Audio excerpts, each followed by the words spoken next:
Helo ffrindiau. Wel, mae'r ysgol wedi cael yn gynnar a mae'r dolyg yn agosau. Mae'n mynd i o'n dolyg od yn dydi. Yr holl sôn am y Covid yma.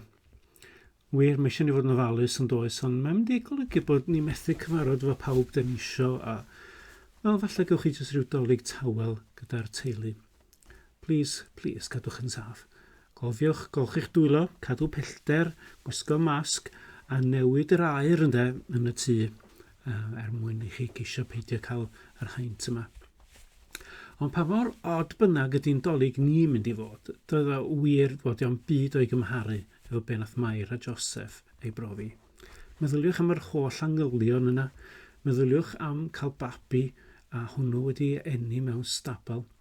Mae'n merch ni Beca, pen blwydd i ar ddydd Nadolig ond mae'n digwydd, mae hi newydd cael plentyn. A fedrai'n meddwl amdan hi mewn stabl yn cael babi. Wir, a'r holl ogle, a'r holl chyfi yna. A'r bobl diarth yn troi fyny heb i chi bod pwy oedden nhw ac yn y blaen. Od. Ond waw, mae'n stori gret, dydy. A da ni'n mynd i cael mwynhau y stori yna rwan. Mae Cymdeithas y Beibl wedi animeiddio stori dolyg i ni. A mae hwnnw'n mynd i chwarae chi rwan i chi cael mwynhau neu cliciwch ar y link. Dolyg llawen gyfeillion a bod i yr Emmanuel, Duw gyda ni wir a helpu chi fwynhau Nadolig a'ch cadwch chi'n ddiogel. Hwyl fawr.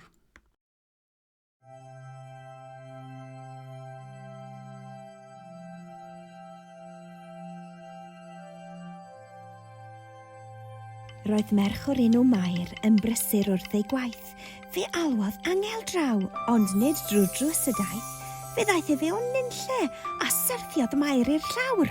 Sut wyt ti, Mair, dywedodd ef, mae Duw gyda ti yn awr. Duw gyda mi, meddyliodd, ond beth yw ystyr hyn? A gefais unai freuddwyd, edrychodd Mair yn syn. Ond gwenu wnaeth yr angel. Paid ofni na chael braw, mae Duw yn hapus iawn dy ti a bendith i ti ddaw. Ac yna medd yr angel, cei fabi cyn bo hir, ei enw fydd Iesu, mab Duw fydd hwn yn wir, etifedd brenin Dafydd yn frenin nef a llawr, caiff eistedd ar ei orsedd am byth rôn glod yn awr. Ond sut bydd hyn yn digwydd? Nid yw'r sefyllfa'n glir. Dwi wedi deweddio, ond priod nid wyf wir.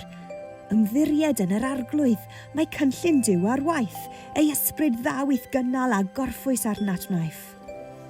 Methodd Joseph gysgu, troi a throi a throsi, methu gorffen poeni, meddwl a phedroni. Mair yn disgwyl baban gwyddau yntau hynny, y cwestiwn ydoedd sut, nid fe oedd tad y babi. Joseph, paid a phoeni, Joseph, paid a chrio, rod y benni lawr a gad i'r nos dy Sion. Dobi Mair yn ffyddlon a'i chariad hi'n ddiflino. Mab yr arglwydd Dduw yw'r babi mae hi'n cario. Fe yw'r ateb i ni, hyn ddywedodd y proffwydi. Arhoswch gyda'ch gilydd a mynwch i briodi. A phan oedd Joseph ddeffro, fe wrandodd a gweithredu, gan uno mewn priodas a Mair ei ddyweddu. 1 crwmp, 2 grwmp, gwyliodd ar syllwyr y seren yn nen, a gwelsant 1 seren ddisglair uwch ben. Deallant holl gyfrinachau'r ffurfadden, ac ymhell i'r gorllewin, fe welsant y seren. Fe aned brenin, dyna yw'r ystyr, draw yn Judea mae hynny yn eglur. Aethant ar gefn eu creaduriaid camelog, a dechrau ei ffordd ar hyd llwybrau troellog. Ac yna o'r diwedd daeth ei taith i ben, a hynny yn ninas Jerusalem, gan fynd draw at Herod ac yna ei holi os gwyddau yntau yn lle roedd y babi. Gyfeillion y ser, meddai'r brenin gan wenu. Ymmethlem dref y ganwyd y babi, dewch nôl i ddweud ble'n union mae'r un, yr union gyfeiriad i mi gael plygu fy nglin. Roedd Herod wrth gwrs yn gelwyddgu garw, meddyliau am ffyrdd y gallai'r crwt farw.